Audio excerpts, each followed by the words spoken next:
Europe. Europe 1. Avec l'économie, Axel de Tarlet. Axel, Benjamin Griveaux était hier l'invité du grand rendez-vous d'Europe 1. Le porte-parole du gouvernement s'est livré, dites-vous, à une leçon de libéralisme dans l'affaire Castorama. Voilà, Castorama qui est en train de délocaliser en Pologne toute sa comptabilité, donc plus de 500 emplois, ce qui inquiète les syndicats, à raison, puisqu'on le voit, ça n'est plus la production qui s'en va, comme Whirlpool qui a délocalisé Damien en Pologne.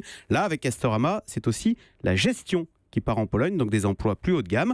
Alors hier, Benjamin Griveaux était interrogé sur cette affaire Castorama et il n'a même pas fait le service minimum.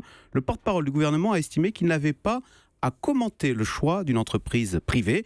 Puis il a enchaîné sur la nécessité de monter en gamme, de faire de la formation pour que la France soit compétitive dans un monde où effectivement tout change très vite, les emplois comme les entreprises. Donc pas question de sermonner Castorama ou de convoquer son patron.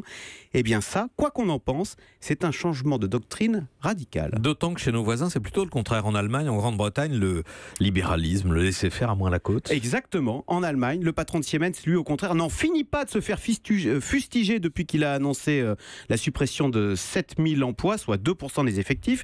Donc la ministre allemande de l'économie lui a écrit pour protester. Martin Schulz, le leader du SPD, dénonce lui un comportement antisocial et les syndicats, d'ordinaire modérés, eux, veulent faire grève. Mais là où le tournant est encore plus spectaculaire, c'est en Grande-Bretagne, le pays du libéralisme, qui justement est en train d'opérer un virage à 180 degrés, car suite aux difficultés de Theresa May, on commence à imaginer la victoire du très à gauche Jeremy Corbyn, le leader des travaillistes, qui veut nationaliser les services publics, instaurer le contrôle de loyer et qui vient de lancer aux banquiers de la City: vous avez raison d'avoir peur, je suis une menace pour vous.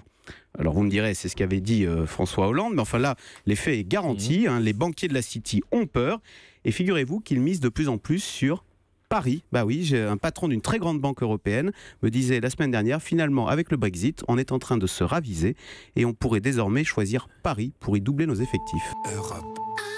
Europe 1.